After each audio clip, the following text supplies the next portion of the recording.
Eu queria, em primeiro lugar, agradecer a presença de todos vocês, e em especial a presença dos colegas que vieram de longe, de São Paulo, de Brasília, e outros que chegarão ainda da Bahia e do Rio Grande do Sul, o Clóvis, o Nabil de São Paulo, a Ângela, que vem da Bahia, e todos os colegas do Rio que estão aqui para essa discussão. É importante discussão sobre assistência técnica, né? Um assunto que hoje nós vamos nos dedicar. E amanhã também vai ter uma oficina para quem puder e quiser continuar avançando no debate, só que vai ser lá em cima, no 23º andar, que é onde está localizado hoje o Conselho de Arquitetura e Urbanismo do Rio de Janeiro. Eu queria chamar, em primeiro lugar, a colega Marcela Alba, que foi quem coordenou o evento. Desculpe. Marcela Abla, que fez a coordenação do evento, que é conselheira do CAL, e o professor Nabil Bonduc, que vai fazer a primeira palestra.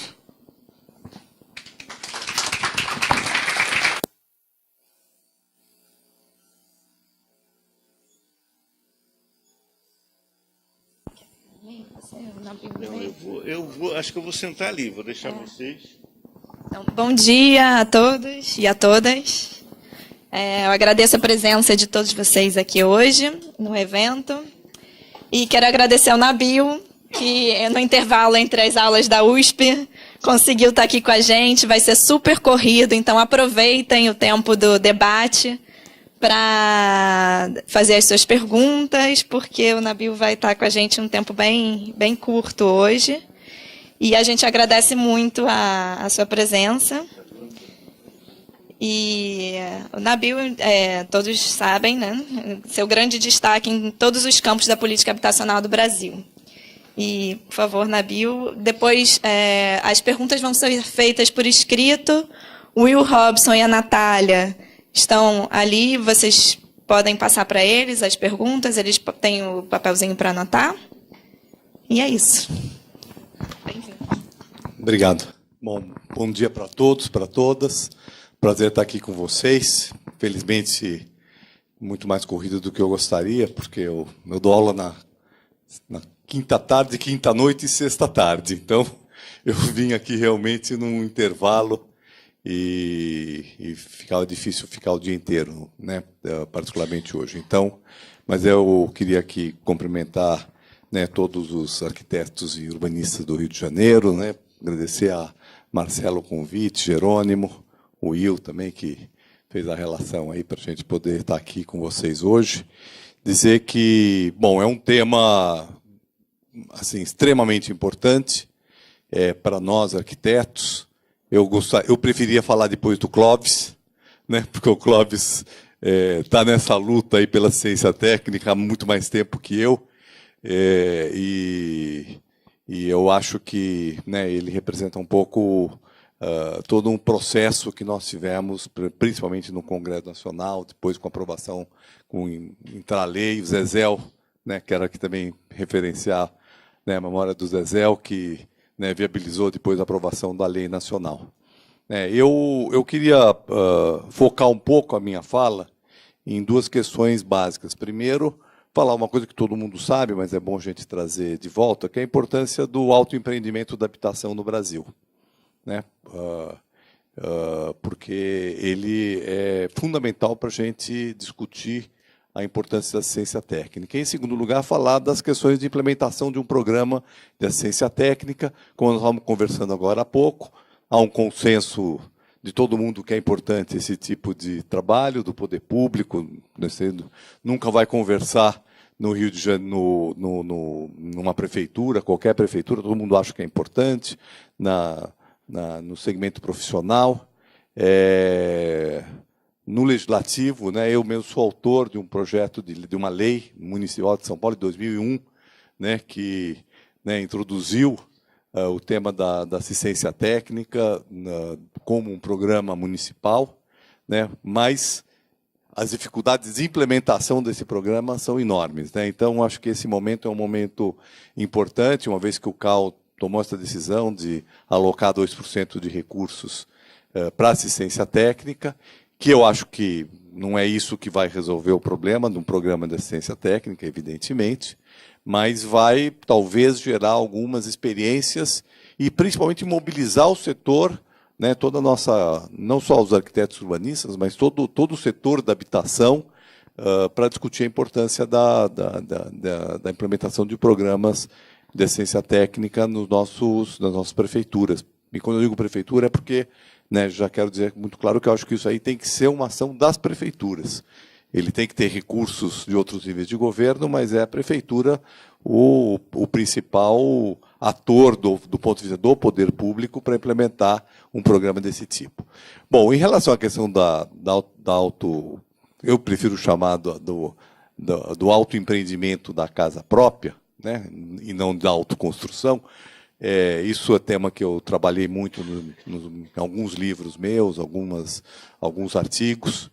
Recentemente fiz uma exposição, uma apresentação num seminário em Zurique sobre essa questão. Bom, todos sabem que, né, o mercado não vai atender a questão da habitação para baixa renda, né, que o poder público, na sua produção formal, também não vai ter condições de atender o universo das necessidades habitacionais no Brasil. Eu fiz uma longa pesquisa, e que deve continuar agora, exatamente analisando a promoção pública, e nós sabemos que a promoção pública ela nunca vai dar conta da dimensão do problema habitacional no Brasil. Ela é importante, ela é necessária, ela conta também com a participação dos arquitetos através do desenvolvimento dos projetos, né? Muitas vezes a participação dos arquitetos e do projeto é minimizada dentro da promoção pública, né? Muitas vezes a produção financiada e patrocinada com fundos públicos, ela desconsidera a etapa de projeto. Recentemente, no programa Minha Casa Minha Vida, a gente viu o papel secundário que tinha o projeto dentro do programa. Esses programas, geralmente, no Brasil, têm sido estruturados na perspectiva de estimular a construção civil, né? Essa tem sido a lógica. Depois eu posso contar alguns episódios do processo de elaboração do Plano Nacional de Habitação, né? Quando eu coordenei a consultoria que desenvolveu o trabalho, e a gente percebe claramente como o setor da construção civil ele acaba sendo absolutamente determinante nas decisões que são tomadas. Mas, apesar disso tudo, né, de ter promoção pública, que é episódica, digo episódica porque ela é assim, tem momentos, nos momentos de crescimento da economia e de maior disponibilidade de recursos públicos, a gente tem um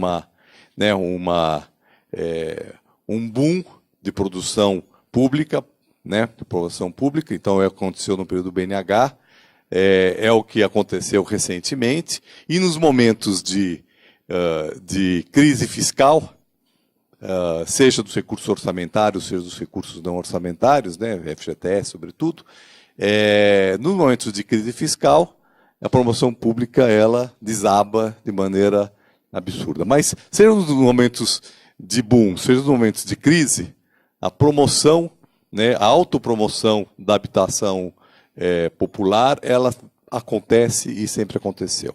E é fácil a gente perceber que nós não vamos ter condição de fazer uma promoção de habitação na dimensão do que se requer, né? Quando nós fizemos o Plano Nacional de Habitação, isso foi 2007, 2008, exatamente antes, né, de se lançar o programa Minha Casa Minha Vida, né? Na verdade, teria sido a preparação para um programa habitacional desta extensão, só que houve um descompasso entre o que se propôs no Plano Nacional e o que efetivamente se aproveitou do Plano Nacional na implementação do programa Minha Casa Minha Vida. Depois de ter sido feita uma pesquisa muito grande da demanda demográfica de habitação, das necessidades demográficas de habitação, que foi coordenada, foi desenvolvida uma consultoria do CEDEPLAR, lá de Minas Gerais, se chegou à conclusão que nós temos uma demanda futura, na época, uma demanda futura de 15 anos, portanto, de 2008 a 2023, de aproximadamente 27 milhões de unidades habitacionais, que era muito maior do que o déficit acumulado de habitação, a demanda futura, porque nós temos processos demográficos que são acelerados no Brasil, principalmente no que diz respeito à necessidade de novos domicílios, que é diferente, né, da questão de crescimento demográfico da população. O crescimento de novos domicílios, seja por demanda demográfica, ou seja, novos casais que se formam, seja por migração, ela é muito maior do que o crescimento demográfico, porque, numa análise superficial, poderia se entender, o país passa por uma alteração do seu perfil demográfico, né, com o envelhecimento da população, com menos gente nascendo, a população cresce hoje muito menos do que crescia há 30, 40 anos atrás, e isso é decrescente, né, mas, apesar disso, o crescimento das necessidades habitacionais continua crescendo. Nós temos, por exemplo, o fenômeno da redução do tamanho das famílias, né? É um processo e que é mais forte exatamente nas regiões metropolitanas, né? O crescimento, a redução do tamanho da família faz com que, mesmo com redução populacional, o número de moradias é maior. Nós temos também novas formas de arranjos, vou chamar domiciliares para não ser familiares, tá certo? Mas, né, quer dizer, hoje nós temos os casais se separam, se juntam, ou se juntam sem morar juntas, né? Quer dizer, tem várias modalidades de arranjos domiciliares que torna a necessidade de habitação muito maior, o crescimento dela muito maior do que o crescimento demográfico. E temos as migrações, né, que, embora menores do que foram no passado, elas continuam existindo, e nós muitas vezes temos pessoas que deixam o seu domicílio de origem, até porque muitas vezes na sua área de origem nós temos decréscimo de população, muitos municípios brasileiros passam por decréscimo de população, só que o estoque habitacional continua lá, e passam a requerer uma moradia numa nova área, numa nova região. Então, a demanda demográfica por moradias é muito grande. E na hora que a gente, no Plano Nacional de Habitação, nós temos muitas simulações sobre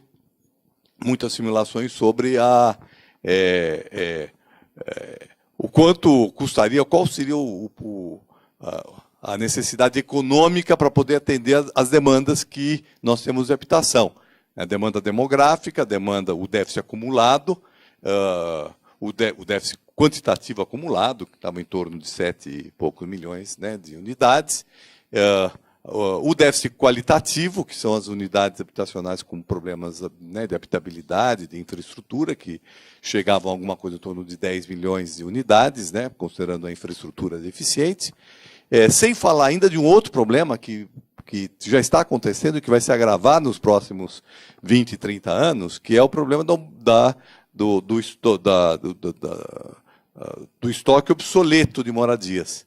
Quando digo que vai se agravar, é porque nós tivemos um grande crescimento das cidades a partir dos anos 60, 70, né, que hoje tem aproximadamente 50 anos, 60 anos, e, evidentemente, quanto mais envelhece o estoque né, de moradias, maior, né, a obsolescência, os problemas de habitabilidade. As moradias têm uma certa depreciação, que, aliás, nós estudamos ainda muito pouco no Brasil, né? Em países, né, de urbanização mais antiga, eles são estudados. Mas estudos que existem aí na Europa e tal falam em 50, 60, 70 anos como tempo de vida útil da habitação. É claro que isso depende da manutenção que é dada ao longo do tempo, né? A manutenção das... Mas, evidentemente, este tema da manutenção é um tema também que está colocado na esfera das nossas preocupações futuras e, portanto, nós não estamos falando aqui apenas né, quando nós estamos falando aqui da questão do autoempreendimento, né, ou da autopromoção da casa, nós estamos falando aqui da construção de unidades pelo próprio usuário que saem do zero, que pode ser no loteamento, pode ser na favela, né, pode ser, né, né, diferentes assentamentos urbanos. Nós vamos falando da questão de qualificação, reforma, ampliação daqueles que já estão construídos e falaremos, já estamos falando, mas vamos falar mais da manutenção, né, e reforma, manutenção, conservação do estoque construído, que amplia, portanto, né, enormemente essa dimensão da autopromoção. E todos eles são, de uma maneira geral, realizados através da autopromoção. A autopromoção é uma discussão ou do autoempreendimento. É uma discussão que eu já faço desde os primeiros trabalhos lá sobre periferia, lá que eu fiz no final dos anos 70, começo dos anos 80, que é a ideia de que nós simplesmente, que a população simplesmente autoconstrói, o próprio tema autoconstrói, parte de um certo pressuposto que a população só constrói. Na verdade, ela não só constrói, ela não só constrói do ponto de vista físico, né, de colocar bloco sobre bloco, de fazer revestimento, etc. Embute a ideia de empreendimento, porque ela tem que, de alguma maneira, arranjar um terreno para construir, ela, de alguma maneira, precisa mobilizar algum tipo de arranjo financeiro, né, que é comprar a prestação material, que é comprar, né, de alguma maneira, conseguir ir estocando o material ao longo do tempo, quando não financia, para até quando tem todo o material comprado, poder fazer um novo ciclo de construção, né? Porque as moradias construídas dessa maneira, elas são construídas em soluços, assim, né? É um primeiro cômodo, os 2 primeiros cômodos para ir morar, depois o revestimento, depois a ampliação, depois o banheiro, depois, né? Então são etapas, né? Etapas sucessivas do processo de construção. E ela tem que arranjar mão de obra, que também é a ideia de que é apenas a mão de obra do próprio morador, ou da sua família, uma ideia um pouco romântica dos anos 60, 70, na verdade, né, esses arranjos, eles envolvem contratação de pedreiros avulsos, de algum tipo de apoio de mão de obra especializada, né, ou seja, na verdade, existe um arranjo de mão de obra para o processo de produção e portanto, há aí uma ideia de empreendimento com um conjunto de fatores e atores que atuam nesse processo de produção da unidade habitacional, aonde, de uma maneira geral, um segmento, né, que seria importante nesse processo está ausente, que é exatamente o segmento profissional, né? Quer dizer, o nosso papel no processo de produção dessa moradia autoempreendida, ele está ausente dentro desse empreendimento, que, na verdade, isso é desempenhado pelos outros atores, para o próprio morador, para o próprio proprietário, para o próprio empreendedor, né, para a mão de obra contratada, então é o pedreiro contratado, ou é o irmão, o primo, o amigo, o vizinho, que tem algum conhecimento de construção civil, que vai, de alguma maneira, dar uma ajuda para o morador, para que ele possa organizar tecnicamente, se é que a gente pode chamar tecnicamente, organizar as várias etapas que têm que ser feitas no processo de construção e a própria experiência, vamos dizer assim, vernacular, para usar um termo que às vezes é utilizado, né, da arquitetura sem arquiteto, o próprio conhecimento que vai se expandindo nessas regiões. Bom, o que eu estava querendo dizer, primeiro, isso tem uma escala muito grande, e na hora que nós pensamos que o objetivo do Plano Nacional de Habitação era, né, nós tínhamos uma meta clara, que era em 15 anos a gente enfrentar e zerar o déficit habitacional no Brasil. Certo? Esse era o desafio lá em 2007, 2008, na época que o país estava crescendo 5%, a previsão de crescimento para o período era 4%, a gente, na época, até dizia que nós estávamos sendo modestos, porque se projetavam crescimentos maiores, né, do que esse, então um crescimento médio de 4%, os economistas todos, mesmo os conservadores, falavam nisso, né, só para a gente ter uma dimensão de... Isso significava um crescimento da receita tributária, então se calculou, né, uma projeção do crescimento dos fundos do FGTS, o crescimento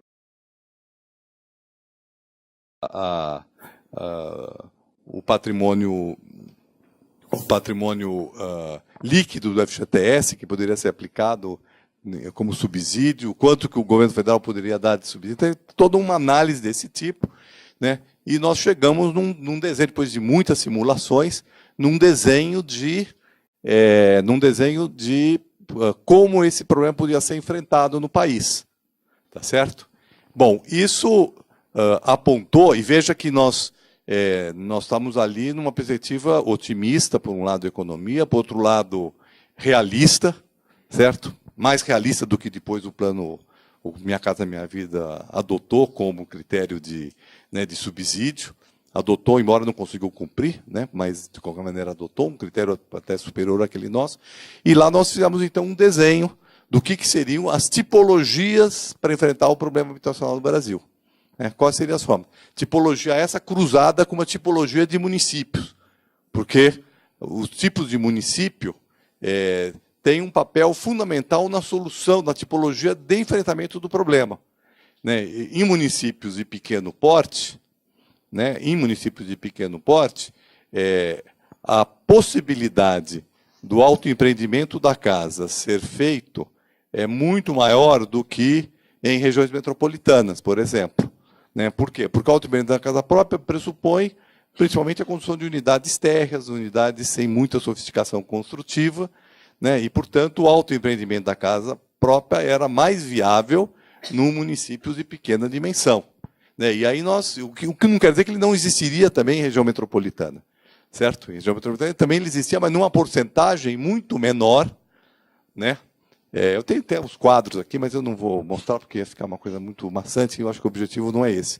Mas nós mostrávamos, então, que nos municípios, nas regiões metropolitanas, nós íamos ter uma porcentagem maior de habitação construída pronta, por processos podiam ser empresariais ou podiam ser também de autogestão, de cooperativa, mas onde provavelmente o autoempreendimento individual não iria acontecer, mas poderia haver uma autogestão coletiva, onde também aí nós temos o papel do que nós lá em São Paulo chamamos de assessoria técnica, mas com um tipo de vamos dizer assim, de relação profissional que seria diferente da assistência técnica que seria dada numa outra tipologia, que é uma tipologia de lote urbanizado, financiamento de material de construção e assessoria técnica. Ou seja, a assistência técnica fazia parte de duas, vamos dizer assim, modalidades de enfrentamento do problema da habitação, que seria uma modalidade lote urbanizado, financiamento de material de construção e assistência técnica, que obviamente tem um custo muito mais baixo do que a produção da unidade pronta, verticalizada, etc., que nesses municípios pequenos poderia ser pequeno, ou poderia até não existir, e uma outra modalidade que era apenas lote urbanizado e assistência técnica. A assistência técnica estaria presente em todas as possibilidades. Obviamente, isso aí foi feito com uma simulação para poder caber na simulação de recursos que poderiam ser investidos ao longo de 15 anos para poder enfrentar a demanda habitacional. E nós vamos ver que a modalidade que vai ter a maior quantidade de unidades vai ser exatamente essa, a modalidade onde está presente a assistência técnica estrito sensu. Por razões óbvias, eu tenho uma demanda muito grande para atender, essa modalidade é a mais barata e, portanto, é a modalidade que poderia cobrir um número muito grande de famílias, combinadas com outras alternativas, permitiria enfrentar em 15 anos o problema. Eu estou colocando isso para dizer, então, que um enfrentamento estrutural do problema da habitação no Brasil, em zerar o déficit habitacional, enfrentar isso de maneira, ela requer assistência técnica com uma estratégia absolutamente fundamental. E a gente, inclusive, na época, eu cheguei a desenvolver isso, embora isso não tenha sido adotado pelo Ministério na versão final do plano, eu tinha, inclusive, uma posição que era que o subsídio estrito sensu do poder público deveria ser fundamentalmente para duas coisas. para ter uma base urbana qualificada, tá certo? Onde o papel do Estado pode ser absolutamente fundamental, até porque ele tem um papel de regulação da terra, e aí os instrumentos todos, os instrumentos urbanísticos que nós temos à disposição em tese dos domicílios, embora poucos usem, né? A gente tem possibilidades de fazer com que, né, o Estado viabilize com custo mais baixo o acesso à terra urbanizada, onde, portanto, fiquem, né, garantidas as condições de infraestrutura básica, ou pelo menos as questões de espaço. É o espaço para os equipamentos sociais, o espaço para as vias públicas, né, o espaço que permite que a gente tenha uma urbanização futura adequada. Nossa experiência histórica mostra que quando um assentamento habitacional começa adequadamente, ou seja, começa reservando espaço público, estabelecendo ruas, mesmo que não consiga implantar toda a infraestrutura imediatamente, né, a longo prazo ou a médio prazo, isso vai ser atendido. E, então, o papel do Estado, fundamentalmente, subsidiar e garantir a base urbana e garantir assistência técnica, né, considerando que o processo de construção da casa, inclusive a viabilização da compra de materiais, eventualmente pode ser viabilizada pelo próprio morador, né, através de mecanismos que podem existir de financiamento, diferentes tipos de financiamento possível. O governo agora acabou de lançar um negócio do cheque, né, cheque material, ou qualquer outro mecanismo que possa existir, né, na questão de acesso ao material, e que isso permitiria, inclusive, que a gente pudesse ter uma moradia qualificada com assistência técnica. Então, esse raciocínio todo que vem lá do Plano Nacional de Habitação é um raciocínio que coloca o papel estratégico da assessoria técnica no desenvolvimento de uma política habitacional consistente no país.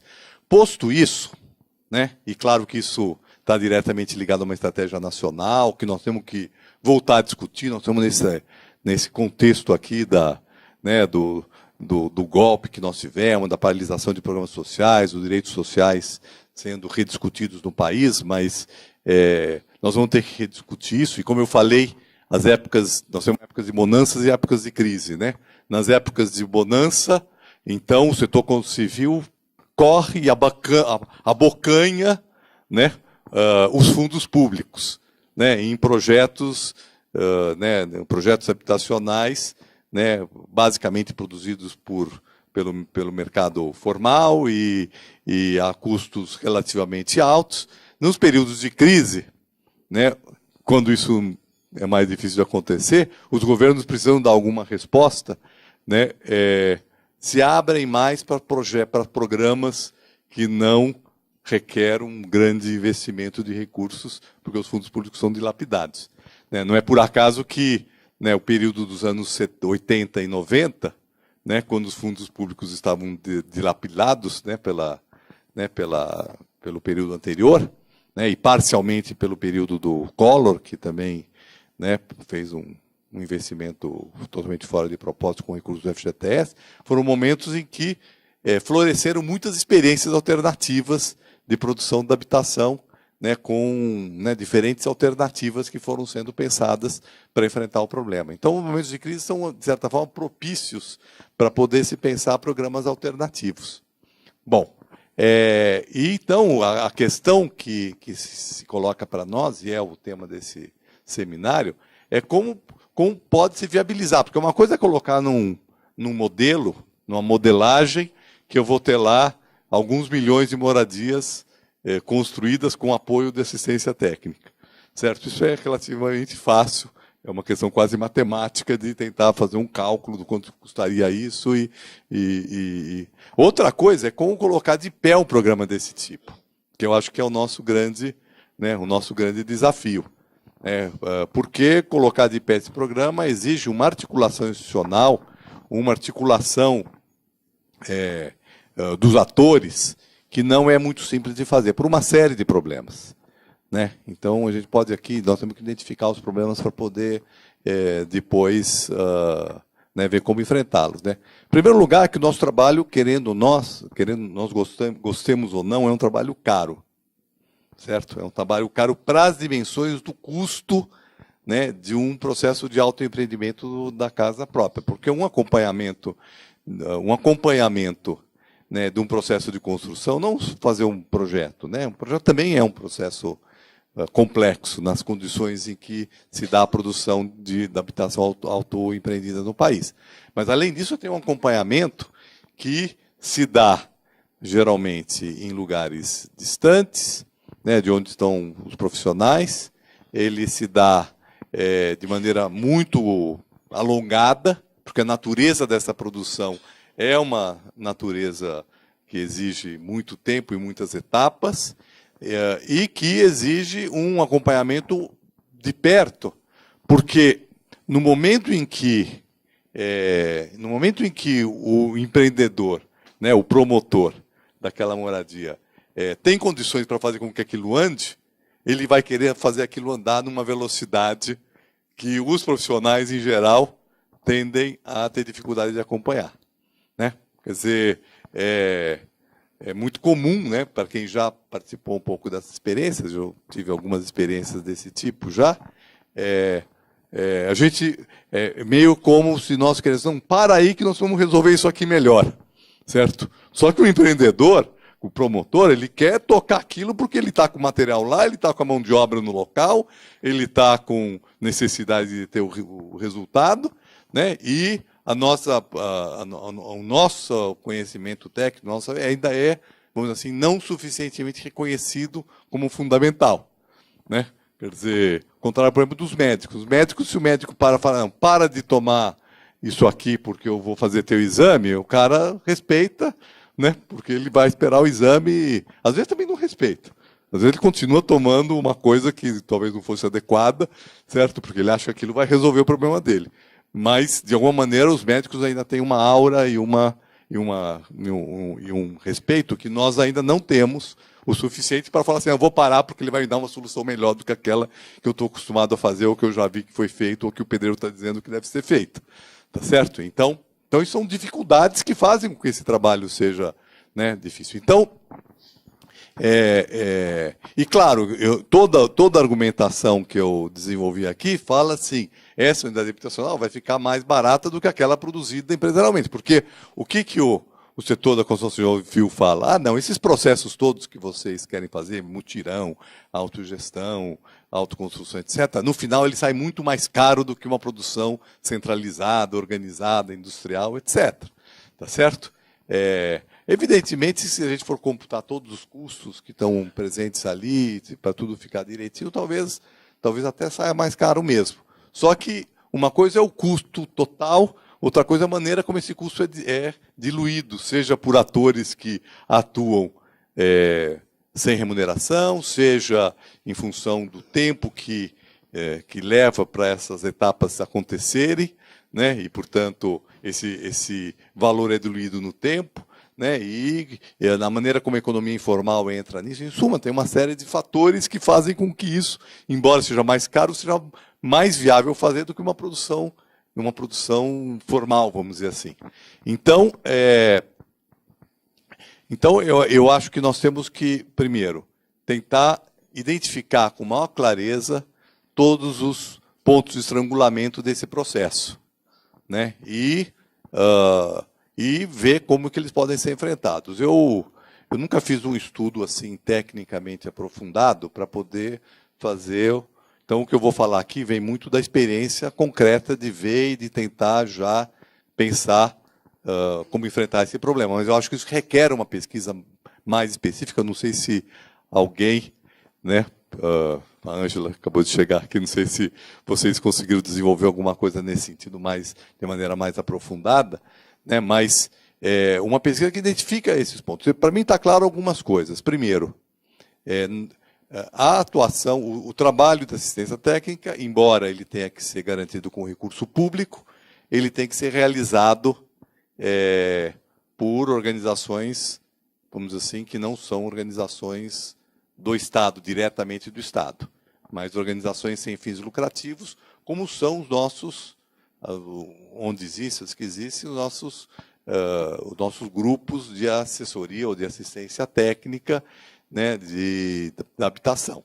né? Quer dizer, em São Paulo, já desde pelo menos o final dos anos 80, né, quando nós, através da prefeitura, né, na época do governo Erundina, nós impulsionamos um programa de mutirão e autogestão, se criaram, na época nós chegamos até 24 entidades de assistência técnica que atuaram, né, nos programas da prefeitura naquele momento. Depois muitas desapareceram, algumas outras poucas surgiram e algumas continuam, né? Então, aqui no Rio nós temos algumas, né? Em todas as cidades brasileiras hoje tem algum tipo de organização desse tipo.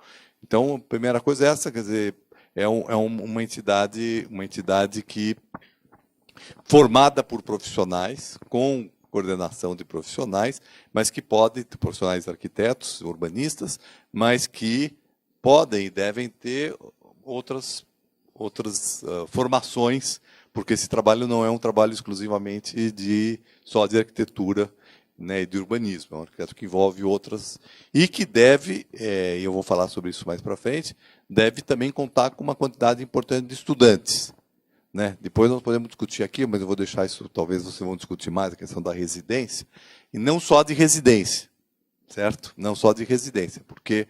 Porque nós precisamos de uma massa de trabalho grande para poder atuar a custos razoáveis. E, portanto, nós vamos ter, e acho que isso é positivo do ponto de vista da formação, ter uma massa grande de estudantes. Eu fico impressionado com a quantidade de escola de arquitetura que tem no Brasil, né? Que, aliás, reforça muito tudo isso que nós estamos falando aqui. Eu tive, semana passada, na Paraíba, em João Pessoa, nós temos 4 escolas de arquitetura, né? Em Campina Grande tem mais 2, e não sei mais quantas tem no interior, né? Ou seja, nós temos, né, no estado de São Paulo, nós temos, eu acho que, não, muito mais que 100. Eu ia falar 200, né? Eu não sei porque o número se multiplica. Do São Paulo, né? Mas, né, no Brasil, nós devemos ter hoje por volta de 400 escolas. Mais de 500.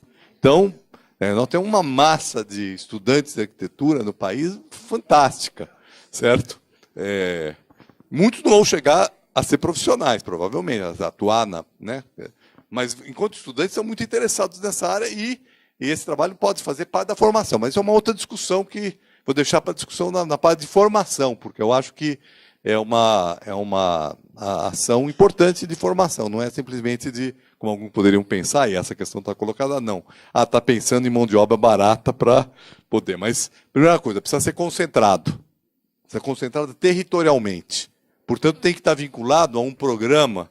Nós não podemos. A ideia da assistência técnica individual, que foi uma experiência que começou assim, lá nos anos 70, né, no Sindicato dos Arquitetos de São Paulo, né, quando o Caron, inclusive, tem um papel muito importante, né, o professor Jorge Caron e outros que atuaram naquela época, Ives de Freitas, que foi depois presidente do sindicato, né, vários outros pessoas que falaram da primeira experiência desse tipo, uma das primeiras experiências, acho que não foi a primeira, acho que no Rio Grande do Sul teve outras antes, mas que foi a experiência do sindicato de fazer assistência técnica individual.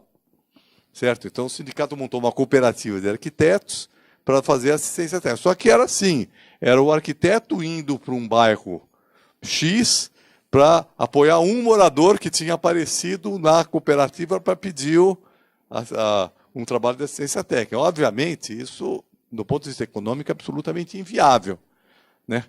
Nós temos, esse tipo de trabalho tem que ser realizado de maneira concentrada, onde exista um programa de intervenção no conjunto no conjunto do assentamento, que pode ser, como eu falei aqui, pode ser, por exemplo, um programa de lote urbanizado, onde o poder público vai garantir aquela base urbana que eu falei antes, e que, portanto, você vai ter, ao mesmo tempo, uma grande quantidade de pessoas necessitando, né, construir suas casas, e onde não está presente a autogestão, né, coletiva, organizada, que pode ser uma modalidade onde a ciência participa, mas aí ela já é automaticamente organizada coletivamente. É a experiência maior que nós temos lá em São Paulo, que é da assessoria técnica coletiva a uma cooperativa, uma associação comunitária de construção. Só no governo Londrina nós fizemos 109 empreendimentos habitacionais baseados nessa lógica. Então, isso já é naturalmente concentrado. Mas a gente sabe as dificuldades também para fazer uma organização desse tipo. Exige uma organização coletiva, exige um conjunto de pré-condições que, em alguns casos, não se viabiliza. Então, eu estou aqui discutindo, porque tem várias modalidades possíveis.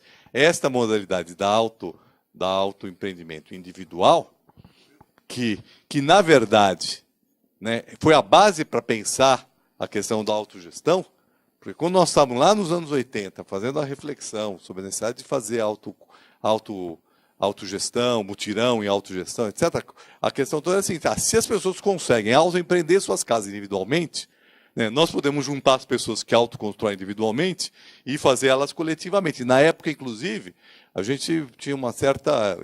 A gente, que eu digo, o grupo nosso, no sindicato, e lá na Belas Artes, quando a gente criamos o primeiro laboratório de habitação, a gente tinha uma certa rejeição à assistência técnica individual. Que a gente dizia, não vai dar certo, já com a experiência da cooperativa dos arquitetos anterior, não vai dar certo individualmente. Então, o povo precisa estar organizado e nós vamos prestar uma assessoria coletiva para aquele grupo que está coletivamente organizado. Evidentemente, os ganhos que vai se ter na produção coletiva, organizada, centralizada, ela vai potencializar aquilo que é feito individualmente. Então, se a pessoa trabalha na casa dela individualmente, ela vai trabalhar coletivamente no mutirão com um resultado muito superior. Se lá não tem nenhum apoio técnico, nós vamos criar uma figura da assessoria técnica, que recebia uma porcentagem total do recurso, que a prefeitura repassava para a associação comunitária, que era contratada diretamente pela associação comunitária. Então, essa figura da assessoria técnica, dando assessoria para o mutirão, que depois está sendo desenvolvida nos outros programas que surgiram, o Crédito Solidário, Minha Casa Minha Vida Entidades e outros, que tem também seus outros problemas, que eu não vou entrar aqui, mas, de qualquer maneira, essa figura é uma figura que já existe. Mas ela é uma organização prévia coletiva, onde o papel dos arquitetos é mais ou menos claramente definido como... e ela tem um custo, que é o custo de uma produção centralizada.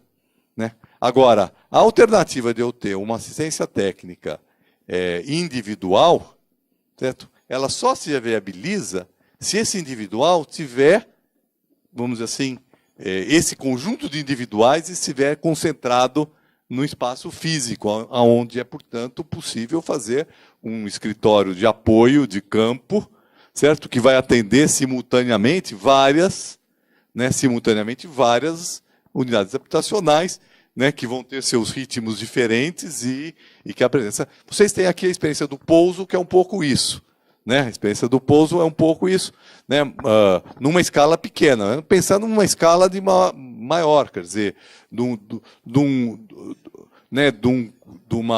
conjunto, entre aspas, conjunto, embora construções individuais, embora canalizando recursos que são, vamos dizer assim, são geridos de maneira individual, até porque você não tem necessariamente, pensando no conjunto do país, nós não temos tanta organização assim que todos possam viabilizar uma associação coletiva que constrói, mas a assistência técnica pode ser viabilizada coletivamente para aquele assentamento como um todo. A mesma coisa numa área de urbanização de um assentamento precário, onde você tem uma ação concentrada do Estado e um escritório de assistência técnica é um serviço oferecido para quem está dentro daquela área e que a gente sabe que o momento da urbanização de um assentamento, muitas vezes, é também um momento em que as famílias fazem um esforço adicional para qualificar as suas próprias moradias. E é um momento que é possível associar com outros programas, por exemplo, de financiamento de material organizado coletivamente. Tem várias modalidades e possibilidades que surgem em função disso. Em suma, no que nós podemos dizer é o seguinte: a concentração ela é fundamental. Em segundo lugar, a gente poder ter nesse espaço concentrado, e só no espaço concentrado se é possível, a combinação da ação do profissional, seja o profissional residente, já formado residente, né, seja de um profissional que não é residente, mas que tem já tem uma experiência, para poder acompanhar uma obra e assessorar, né, um conjunto de profissionais menos, vamos dizer assim, qualificados, sejam estudantes de arquitetura, sejam técnicos de edificação, que, né, poderiam ser também atores importantes num processo, né, num programa desse tipo, para poder garantir uma assessoria ampla, né, num custo compatível com o custo de uma assessoria técnica, né, para habitação popular de baixo custo, né, no geral. Porque não dá para a assessoria até custar tanto quanto custa o material de construção. Né? Vamos falar um português claro aqui. Não dá para a gente chegar e achar que nós vamos conseguir cobrar ou pagar para o assistência o mesmo tanto que é necessário para comprar todo o material de construção. Então, essa proporcionalidade precisa ser bem trabalhada, né, para poder ser quantificada e poder se definir melhor um programa desse tipo. Bom, em terceiro lugar, né, o que requer uma discussão também muito aprofundada é sobre... Quanto? 10? Ah, tá bom. Uma discussão aprofundada sobre a questão da chamada ilegalidade presente nesse tipo de processo. Né? E esse é um assunto para o CAU assim, bem complexo e bem difícil. Né? É bem difícil. Por quê? Porque, principalmente na reforma, quando a construção é nova, né, tudo bem, ela pode já nascer já pensada, então é bem mais fácil ela poder obedecer padrões de habitabilidade, padrões técnicos, etc., que são os legalizados, que cumprem determinadas normas técnicas e legislações públicas. Agora, na hora que se intervém sobre um assentamento já existente, né, onde, né, a construção original já foi feita de maneira irregular, isso significa uma atuação profissional que já vai se fazer com um padrão de exigência técnica, né, diferente do que aquilo que as normas técnicas exigem. Né, porque, bom, todo mundo conhece uma favela, conhece uma habitação autoconstruída, etc., sabe que, né, muitas vezes não tem dificuldade de iluminação, tem dificuldade, tem tamanho, tem áreas que não são as regulamentares, tem uma série de questões. Então, isso talvez exigisse... Por outro lado, nós não podemos negar a cidade real. Né? A cidade real está aí, né, e todas as discussões que nós fizemos ao longo do tempo entre cidade legal e cidade ilegal, né, cidade real e cidade legal, mostraram que nós temos que intervir sobre a cidade real. Quando se decide urbanizar um assentamento precário, né, que tem tem viela de 1 metro, né, que tem declives muito acima do que a legislação permitiria, que tem uma série de padrões técnicos que não se faria num assentamento novo, que se aceita na hora de fazer a urbanização favela, nós estamos aceitando a cidade real. Então nós temos que também, de alguma maneira, aceitar a cidade, as edificações reais que existem, sobre as quais vai haver intervenção. E talvez isso exija, né, normas e exijam disposições legais que tornem menos vulnerável o profissional que atua nessas condições. Né? Muitas vezes as pessoas falam assim, não, assistência técnica, você pode fazer assistência, mas eu não assino embaixo. Né? Porque aquela construção não tem o padrão técnico que deveria ter, ou porque...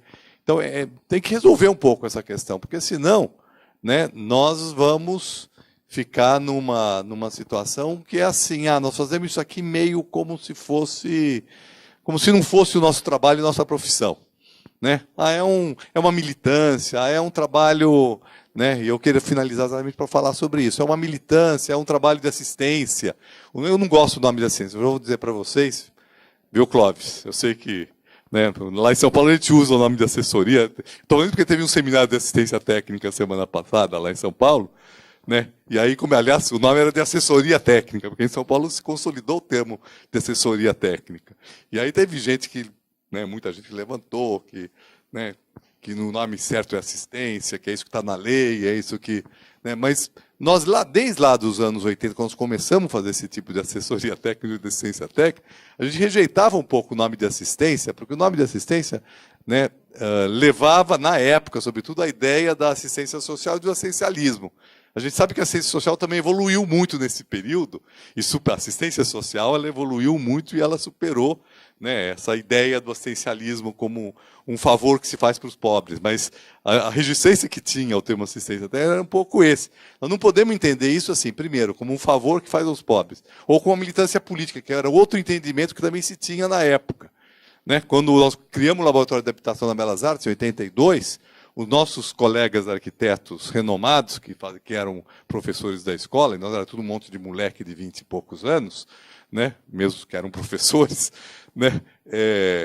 Ele falava assim, não, isso aí que vocês estão fazendo, tudo bem, lá na periferia, fazer militância, né, para organizar a população, para lutar contra a ditadura. Então, quer dizer, era se por um lado era até um certo reconhecimento político do trabalho que a gente estava fazendo, era uma desqualificação técnica daquele trabalho. Né? Então, esse trabalho que nós estamos falando aqui, ele não é nem assistencialismo, nem militância. Claro que está envolvido nisso sempre uma militância, porque o fato só de a gente estar preocupado com esse assunto já é uma militância.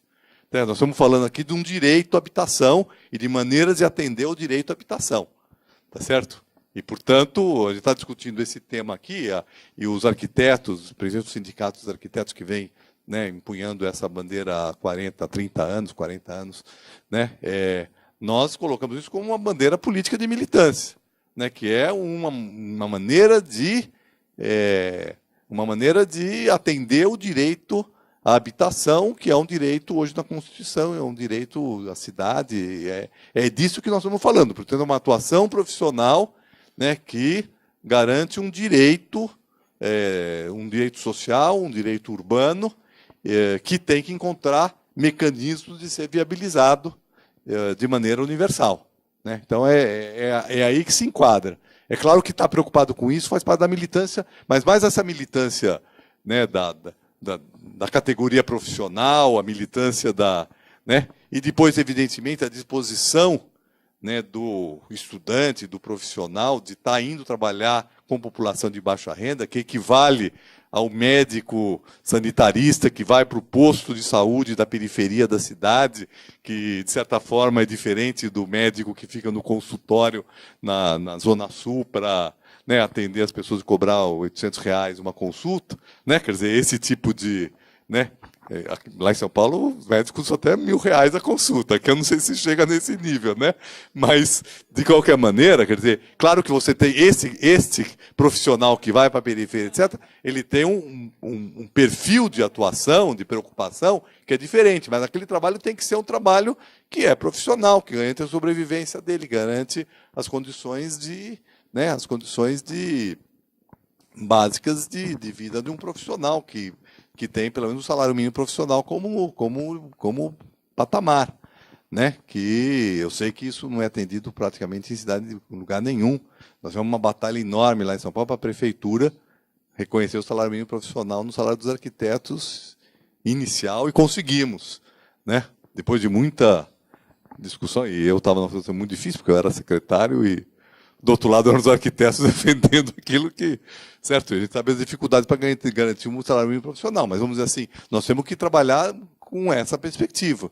Agora, temos que, ao mesmo tempo, combinar essa perspectiva com a viabilidade de um programa que, se não for massivo, que se não for muito bem organizado, muito bem gerenciado, muito bem organizado na base, etc., ele vai ter um custo que é absolutamente incompatível com o custo de uma produção de habitação popular feita por autoempreendimento ou por autogestão. Né? Então, é um pouco isso que eu queria falar. Eu acho que é muito importante. Queria aqui cumprimentar todos, a diretoria, os grupos de trabalho do CAL que está envolvido nesse assunto, e dizer que a gente... Não sei, nós vemos um momento de crise, né, geral no país, de, né, um momento de luta pelos direitos, pela manutenção de alguns direitos, e nós estamos aqui discutindo como efetivar um direito que nem na época de condição financeira adequada ela foi atendida. Nós tínhamos uma lei, nós tínhamos uma capacidade de investimento do Estado muito maior. Essa capacidade de investimento se perdeu não sei número de ações pouco necessárias. E agora nós estamos numa época de crise, né, tentando fazer com que, né, esse direito que não foi atendido na época da bonança possa ser atendido. Então, é um momento difícil, mas os momentos de crise também são os momentos de criatividade, de utopia, e por isso eu acho que talvez nós tenhamos até uma condição mais adequada, né, para discutir esse tema do que tivemos na época que as empreiteiras estavam mandando no país. Obrigado.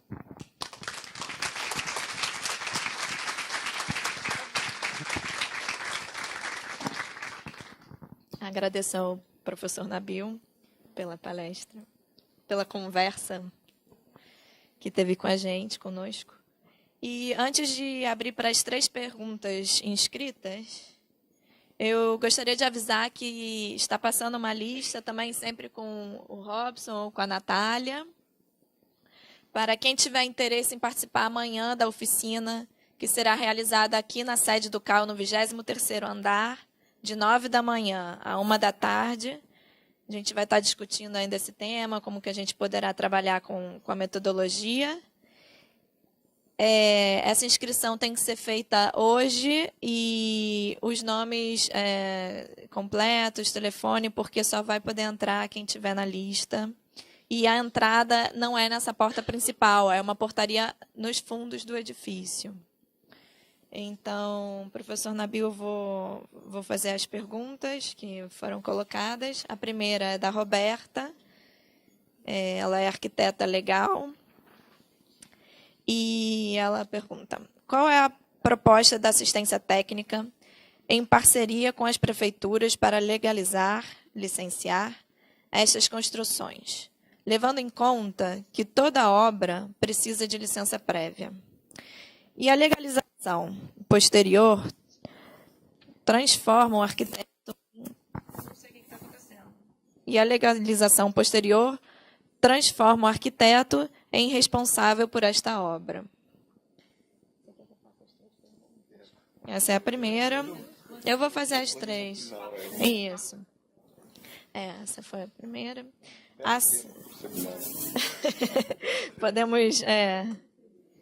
Podemos abrir para várias discussões futuras. A segunda pergunta é de um conselheiro aqui do CAU, o arquiteto Augusto César Alves. Você conhece a lei do ver paulista? É isso? Vereador. Estou aqui com o ver paulista, perdão. Eu até ia perguntar, o que diz isso? Vereador paulista. Sim, Alfredinho. Sobre assistência técnica, fale um pouco sobre ela. E a terceira pergunta, também da conselheira aqui do CAU, a Silvia Barbosa.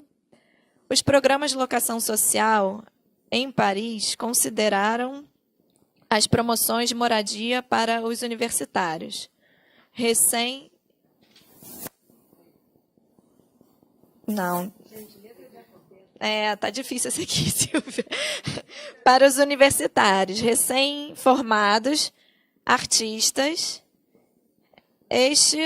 não temos programas de locação social no Brasil.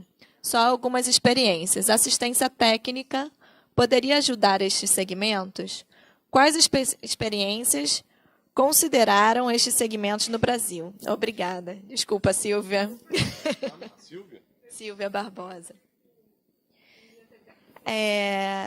Se não houverem mais perguntas, eu vou dar por encerradas as perguntas e o Nabil vai responder essa roda de perguntas e às 11 horas a gente vai iniciar a próxima mesa. Bom, a pergunta da Roberta é o finalzinho da minha fala aqui. Eu acho que nós temos que ter um grupo de trabalho que discute isso, como pensar o problema né, da intervenção do profissional numa moradia que já está construída, que não foi licenciada, que é irregular, né? Agora, é claro que nós podemos existem algumas experiências antigas, aqui no Rio mesmo, né, muito antigas, né, no Departamento de Habitação Popular da Prefeitura do Distrito Federal, lá da época da Caio Portinho, né, nós tínhamos um programa que era um programa de plantas, uma espécie de plantas modelo, né, que eram utilizadas e que muitas previamente aprovadas, né, obviamente, e que foi uma quantidade enorme de moradias no subúrbio do Rio de Janeiro foram construídas com base nessas plantas aí, que eram plantas que eram distribuídas lá pelo departamento, né? Eu orientei uma... Ainda existem. Pois é. Provavelmente ninguém... Não existe, ela existe, mas ela não existe talvez como um programa público, existe como um recurso lá que pode ser utilizado. Eu orientei uma tese, né, da Flávia Brito, né, sobre o DPH, que ela fez o levantamento de quantas foram, para a época, né, que a cidade era muito menor, era um número significativo. Mas isso fazia parte de uma estratégia, e claro que isso... E tinha, sim, tem plantas para todos os tipos de terreno, terrenos em aclive, em declive, né, casas menores, maiores, né? Então, quer dizer, isso pode ser um recurso, né, adicional, quer dizer, não é que isso aí, a gente sabe que casa modelo não resolve o problema da complexidade da situação urbana que existe no país, do tamanho de lotes, etc. Mas, de qualquer maneira, um programa desse tipo que eu estou falando pode ter e hoje com os recursos, né, com os recursos que nós temos, né, de informática, etc., nós podemos ter 1.500 plantas previamente aprovadas, que vão facilitar e baratear o próprio trabalho do arquiteto. Porque uma coisa é como a gente ia lá nos anos 80, que a gente ia na favela, e aí vamos discutir com o morador, que a gente fazia isso, né? Nós urbanizamos uma favela lá em São Paulo pelo Laboratório de Habitação, que urbanizamos uma favela e reconstruímos todas as casas.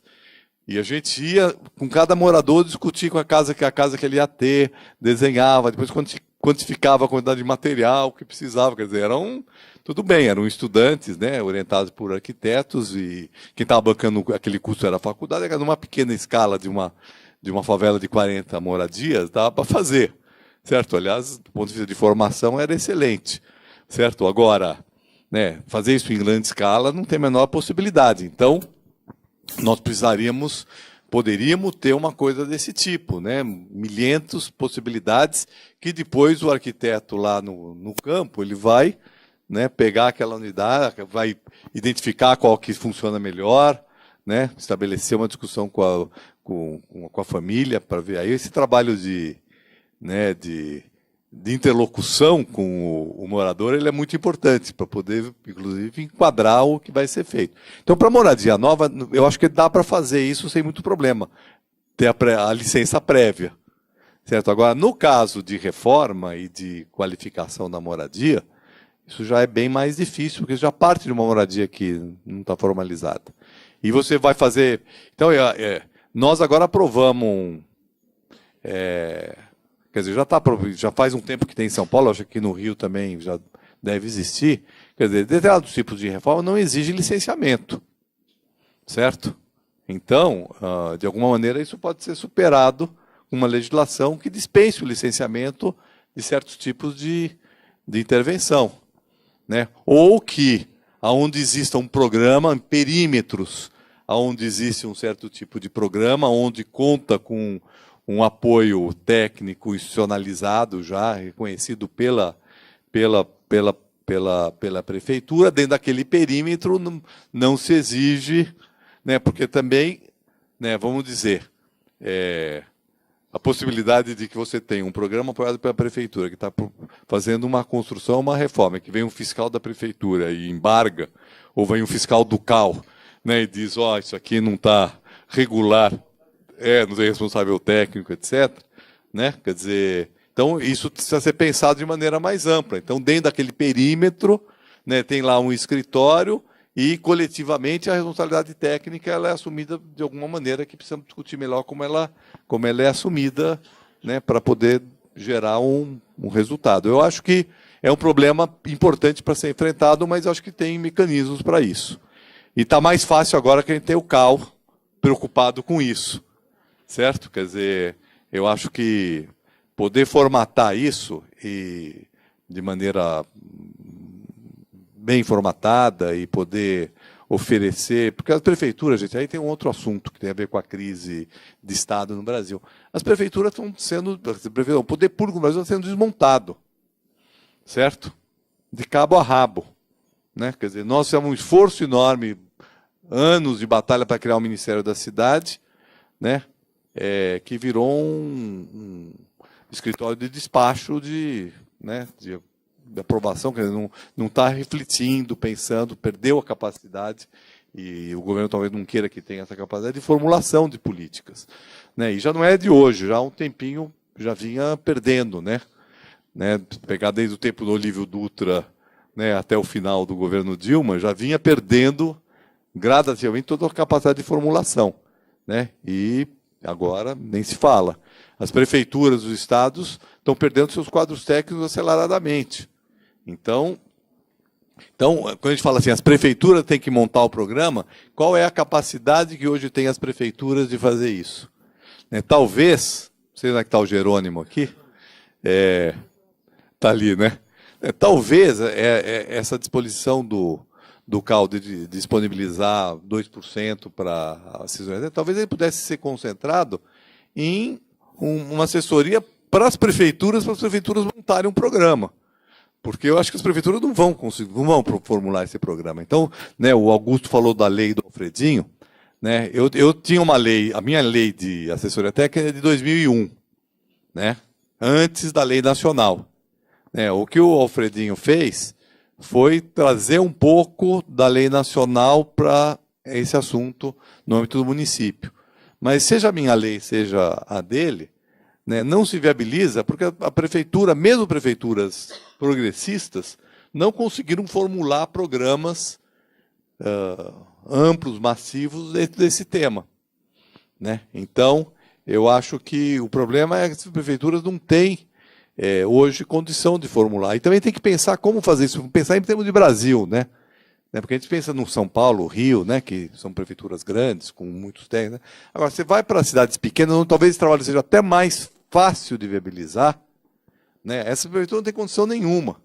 E temos que, nesses casos, nós temos que pensar de maneira mais ampla, como que, né, regionalmente os estados se organizam para ter uma assessoria técnica que possa atuar em diferentes prefeituras, para poder dar uma resposta, né, porque dos 5.600 municípios do país, 4.000 tem menos de 20 mil habitantes. Quer dizer, não tem quadro técnico, não tem nenhum arquiteto no quadro. Uma prefeitura que não tem nenhum arquiteto no seu quadro técnico vai formular um programa de assessoria técnica de habitação, né? Quer dizer, e exatamente nesses municípios que um programa desse tipo, um programa de assistência técnica com um apoio da prefeitura na formação numa base urbana, é onde eles são mais necessários.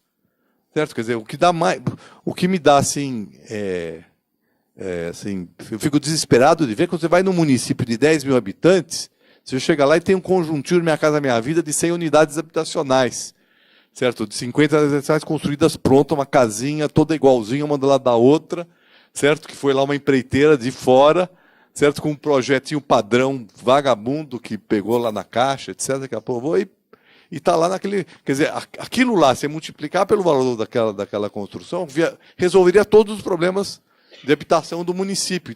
Aquele recurso está concentrado em 100 unidades habitacionais que provavelmente vão ser distribuídas para, né, para alguém ligado lá, ou ao prefeito, ou né, e o quanto custou aquelas 100 casas, daria para viabilizar um programa para enfrentar o problema de habitação do município inteiro, né, que os municípios pequenos. Então, pensar um programa para esse município é muito diferente de pensar esse programa para o Rio de Janeiro. Eu não estou falando do norte, do centro-oeste, estou falando do interior do Rio de Janeiro, interior de São Paulo, né? Quer dizer, onde você tem muitos municípios que, né, que não adianta você discutir só, né, o CAL RJ é do estado do Rio, né? Então ele tem que pensar esse programa com a diversidade dos municípios, que foi no Plano Nacional de Habitação, um dos elementos básicos foi exatamente esse.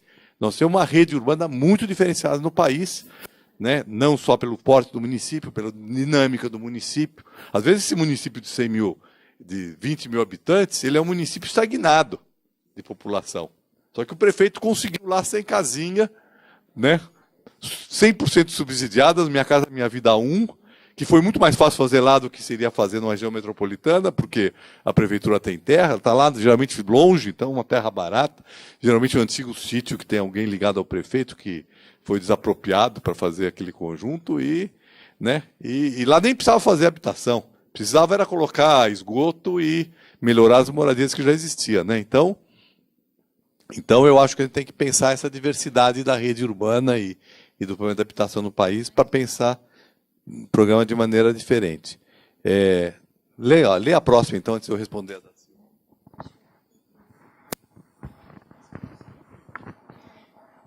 A próxima pergunta é da nossa convidada, Ângela Gordilho.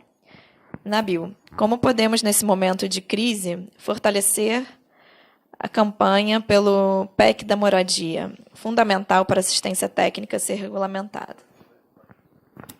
A PEC dos 2%? Hã?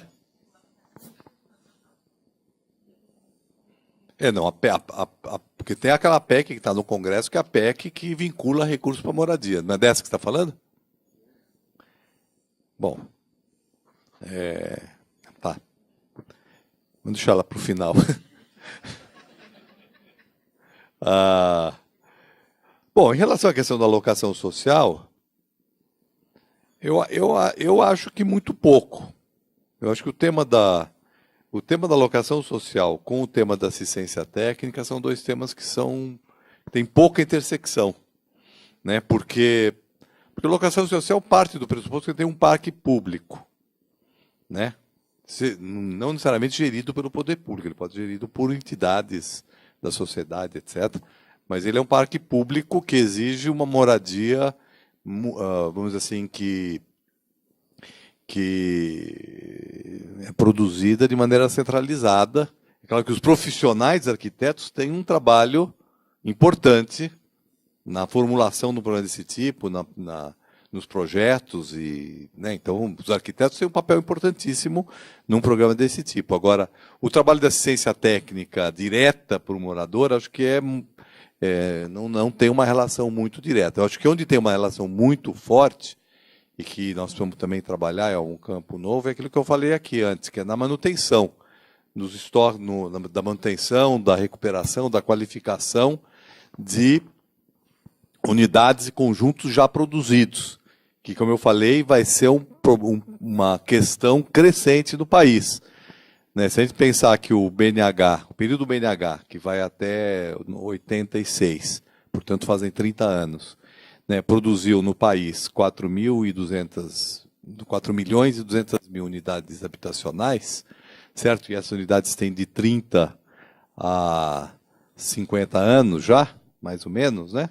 Então, isso aí significa uma parte do nosso estoque, só esse que é público, que foi produzido pelo poder público, que exige qualificação, precisa manutenção, muitas vezes podem exigir uma requalificação urbanística, inclusive, sei lá, tem muitas coisas que são interessantes que podem ser feitas na área da ciência técnica voltado para isso. E como talvez tenha uma população de um patamar de renda um pouquinho, hoje, né, mais alto, né, porque talvez possa ter um mecanismo de apoio financeiro para esse tipo de ação que não venha exclusivamente do subsídio do poder público, possa ser provido por um fundo criado pelo próprio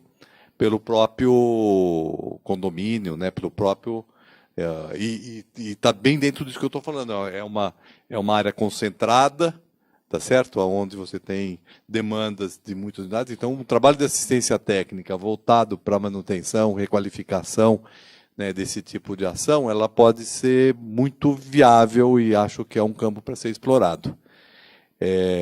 Agora, a questão da PEC, da vinculação de receita para habitação, eu acho que, bom, acho que fortalecer a luta, tudo bem. O problema é assim, a conjuntura do país está no sentido, na direção inversa dessa. Né? O que nós estamos vendo é uma desvinculação de receitas que já estavam vinculadas. Certo? Então, se já era difícil isso, né, na conjuntura anterior, nessa conjuntura a viabilidade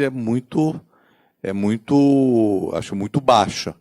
Né? Agora, é claro que a problematização do tema da habitação pode fazer com que essa questão volte à pauta. Eu acho que nem está na pauta, né? Assim, nem dos movimentos. Né? Os movimentos estão lutando para evitar retrocessos, né? E isso seria um grande avanço. Né? Então, eu acho que nós temos uma conjuntura difícil para essa pauta em específico. Agora, eu acho que nós também temos que discutir quais são as pautas para esta conjuntura. Né?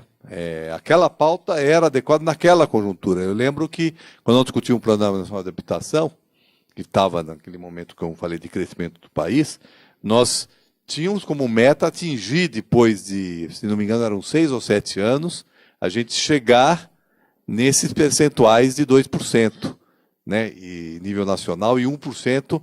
Então, no cenário, você não estava aqui ainda quando eu falei sobre isso, no cenário de recursos do Plano Nacional de Habitação, né, era um cenário que se alcançaria 2% dos recursos nacionais depois de 6 anos, né, e gradativamente ia crescendo, e estados e municípios alcançava 1%, que é o que está na PEC, depois de alguns anos. Então era um crescimento gradativo para acomodar os orçamentos, numa perspectiva de, à medida que há um crescimento da receita pública, certo?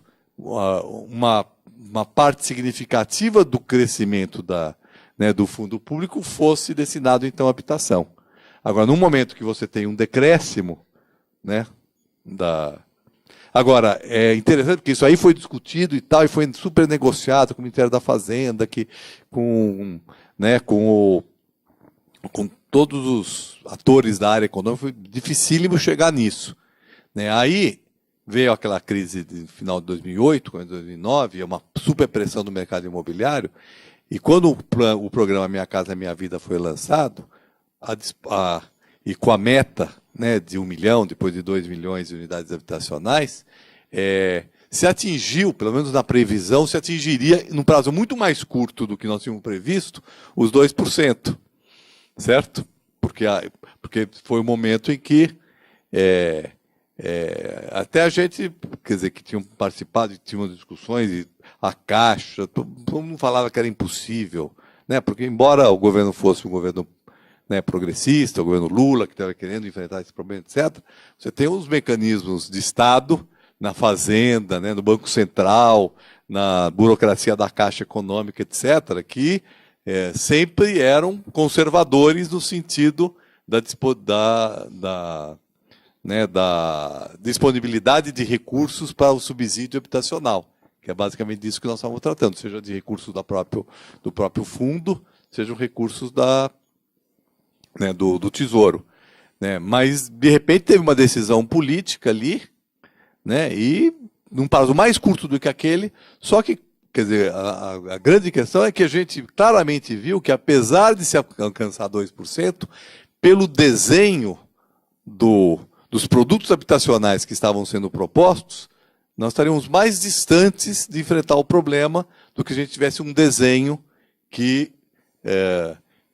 não fizesse isso que eu acabei de dizer, que não produzisse 200 unidades habitacionais no município prontas por empreiteira, no município, né, onde a necessidade não era disso, era outro tipo de necessidade. Então, gastar o recurso nisso significava não resolver o problema. Então, não é só uma questão de recursos. A questão de recursos ela é importante, mas ela é fundamental, aliás, não é importante, ela é necessária, essencial. Mas se o recurso for desenhado por uma estrutura de gastos que, né, não pensada para enfrentar o problema, mas é pensada para resolver o problema de quem vai, das empresas que vão produzir, certo? Aí então nós vamos ter recurso e não vamos alcançar, né? Nas duas oportunidades que nós tivemos, assim, pelo menos as mais visíveis, de enfrentar o problema da habitação de maneira diversificada, né? Criando uma tipologia de formas de enfrentar o problema, que foi no período do boom do BNH e no boom do Minha Casa Minha Vida, a maneira como o problema foi enfrentado, ele não deu conta, não daria conta de enfrentar o problema. E, em ambos os momentos, né, o papel da assistência técnica e de outros programas de apoio ao empreendimento da casa própria foram desconsiderados, né? Mas, sem dúvida, é uma pauta que, mais cedo ou mais tarde, ela vai voltar para o cenário. Mas eu acho que nós temos que pensar no atual cenário quais são as pautas que a gente deve ficar com um patamar de exigência muito acima daquilo que a conjuntura está mostrando que não dialoga, né, com o momento. Tá ótimo, muito obrigada, Nabil. Obrigada a todos.